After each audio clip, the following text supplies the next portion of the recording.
더 이상 일본은 선진국이 아니다. 최근 일본의 언론에서 자조적으로 나오고 있는 이야기입니다. 한국에서는 전기가 부족해서 정전이 발생한다는 이야기는 이미 몇십 년 전에나 일어났을 법한 옛날 이야기가 되어버렸는데요. 하지만 바로 옆 나라 일본의 사정은 전혀 다릅니다. 일본에서는 21세기에 들어선 지 20년이 넘은 지금에도 현재 진행형으로 전기가 부족해서 정전이 일어나고 있습니다. 어두운 밤, 정전에 의한 블랙아웃으로 인해 일본의 도시는 캄캄한 어둠에 휩싸이고 있습니다.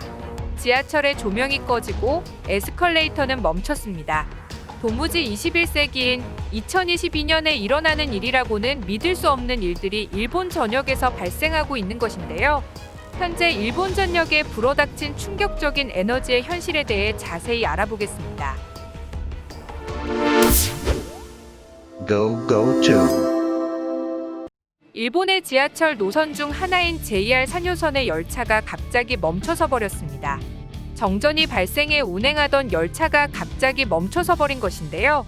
이 사건으로 인해 열차에 타고 있던 250명이나 되는 승객들이 열차에서 내려 인근역까지 걸어가는 모습이 SNS에 올라와 일본 전역에서 난리가 났습니다. 일본 전국 곳곳이 정전으로 마비가 되고 있습니다. 도쿄의 상징이자 랜드마크인 스카이트리는 정전으로 불이 꺼졌습니다. 도쿄에서 가장 높은 건축물인 스카이트리는 어두워지면 항상 자신의 위치에서 불빛을 내뿜는 빛의 탑으로 밤에는 도쿄 어디에 있든 스카이트리가 보이지 않는 장소가 없을 정도로 선명하게 존재감을 과시하던 도쿄의 상징 그 자체라고 할 수 있습니다. 그 어떤 일에도 불빛이 꺼지지 않던 그 스카이트리의 불빛이 결국 꺼졌습니다. 도쿄의 전력 공급 차질로 이 일대가 모두 정전 사태에 들어서 버렸기 때문인데요. 스카이트리의 강력한 존재감은 온데간데 없이 사라지고 보조 발전기를 사용하는 희미한 비상용 보조 전등만이 깜빡거리고 있을 뿐입니다. 항상 밝게 빛나던 도쿄 도심의 밝은 빛이 완전히 사라지면서 어둠이 그 자리를 덮었고 도심의 대형 오피스, 빌딩, 관공서들이 어둠에 삼켜지고 말았습니다. 도쿄 타워마저 불빛을 잃어버리고 어둠에 삼켜져 버렸죠. 이 같은 현상이 벌어진 이유는 단순합니다. 필요한 전력에 비해 공급되는 전력이 턱없이 부족하다 보니 전력 부족으로 대규모 정전 사태가 일어난 것입니다. 이 때문에 일본의 시민들과 시민단체들은 정부에 항의하며 예비 전력 공급을 요구했는데요. 하지만 일본 정부에서는 뜻밖의 대답이 나왔습니다. 바로 추가 전력 공급이 불가능하다는 것인데요. 일본 경제산업성은 도쿄 전력관 내 전력 수급이 부족할 우려가 있다며 전력 수급 핍박 경보를 발표했습니다. 전력 수급 핍박 경보란 전력 공급의 예비율이 3%를 밑돌 것으로 예상될 때 발령되는 것으로 NHK와 교도통신에 따르면 도쿄전력의 서비스 지역의 전력 공급을 늘릴 수가 없어 가정과 기업의 절전을 당부하는 요청을 했던 것으로 밝혀지고 있습니다. 11년 전 후쿠시마 원전 사고 이후 원전 재가동이 차질을 빚는 바람에 일본은 전력 공급이 아직도 불안정한 상태인데요. 엎친 데 덮친 격으로 우크라이나 전쟁으로 인한 에너지 수급에 차질이 생겨 가스와 석유와 석탄의 여유가 부족하여 여유롭게 전기를 돌릴 정도의 전력 공급이 이루어지지 않고 있는 상황입니다.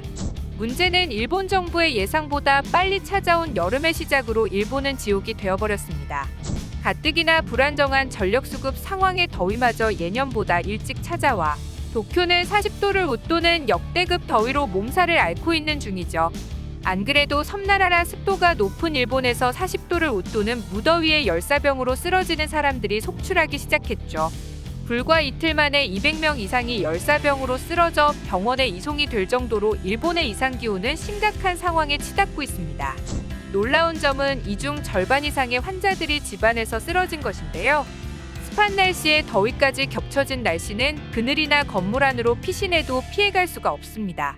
결국 사람들이 견디지 못하고 에어컨을 켜게 되자 전력 사용률이 공급 가능한 전력량의 97%까지 치솟았는데요. 이는 여유 발전량이 3%밖에 남지 않았다는 뜻으로 바로 전력 수급 핍박 경고를 발령할 상황이죠. 이런 상황임에도 일본 정부는 더위가 심해 에어컨을 끄지 말라고 당부할 수밖에 없는 상황입니다.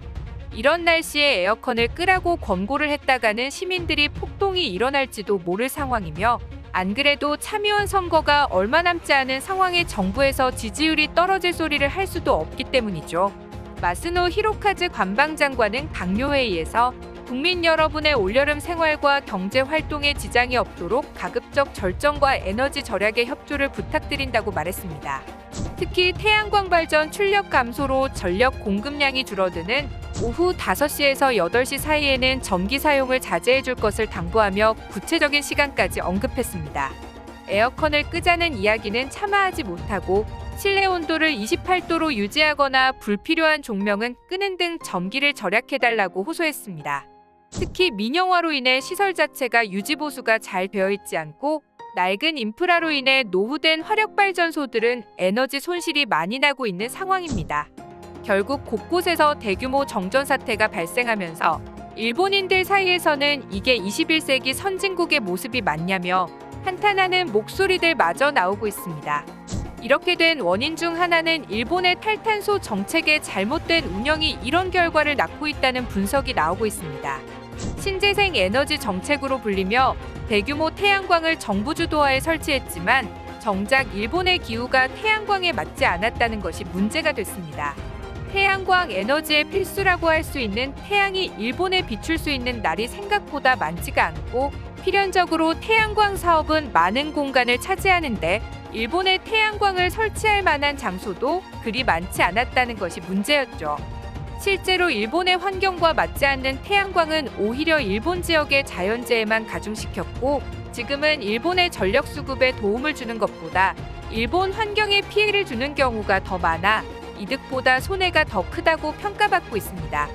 결국 일본은 이 상황을 타개할 마지막 방법으로 원전을 재가동하려는 최후의 수단을 고려 중에 있습니다. 2011년 후쿠시마 지진으로 발생한 방사능 유출 사고 이후 일본은 일본이 지은 원자력 발전소 자체가 안정성에 문제가 있다고 진단을 내렸는데요. 특히 노후된 원전이 많고 관리가 제대로 되지 않고 있는 일본 원전의 실태가 적나라하게 드러난 이후 일본은 대부분의 원전의 가동을 중단시키고 폐쇄한 상황이죠. 후쿠시마 원전 유출 사건을 계기로 일본 전역의 원자력 발전소들의 상태에 대해 전수 검사를 내렸더니 충격적이게도 대부분의 원자력 발전소가 안정성 미달이라는 충격적인 결과가 나온 것이 폭로되었기 때문에 도저히 원전을 받아들일 수 없는 상황인 것입니다. 이 때문에 대부분의 시민들은 정전이 와서 힘들더라도 원전 재가동은 반대한다는 여론이 다수입니다. 하지만 일본에서 전력을 가장 많이 사용하는 기업들은 반대로 원전 재가동을 찬성하고 있는 상황입니다. 일본의 엔저 현상으로 경제가 무너지고 있는 현재 우크라이나 전쟁의 여파까지 있어 해외에 서서 발전을 위해 사오는 석유와 석탄 가스 등의 비용이 너무 올라 전기 사용료가 너무 부담이 된다며 일본의 기업들은 85%가 원전을 재가동하자고 이야기하고 있는 상황입니다. 안 그래도 민영화로 인해 아시아에서 가장 전기료가 비싼 일본이었지만 지금은 전기 사용료가 너무 많이 올라 기업들이 감당이 힘들다는 상황입니다. 이도저도 못하고 있는 현재 일본의 현실은 한국의 1960년대 수준이라고 해도 믿을 만큼 낙후되어 있는 것이 현실이죠. 결국 마지막인 방법인 원자력 재가동의 카드를 일본이 발동한다 하더라도 지금까지 관리가 되지 않았던 만큼 원자력 발전 재개했을 때의 위험성은 그만큼 더 커질 것으로 예상되고 있는데요. 이대로라면 전력 수급 부족과 높은 전기 사용료로 인해 사회 경제 문제가 심각해질 상황이고 원전을 재가동한다면 그만큼 안정성을 포기하고 위험성을 대폭 올리는 불안함이 가중되고 있는 상황에서 일본 정부는 그 어느 것도 제대로 선택하지 못하고 있습니다. 오늘 소식은 여기까지 전해드리겠습니다. 끝까지 시청해주셔서 감사합니다. 구독과 좋아요는 양질의 컨텐츠를 만드는 힘이 됩니다.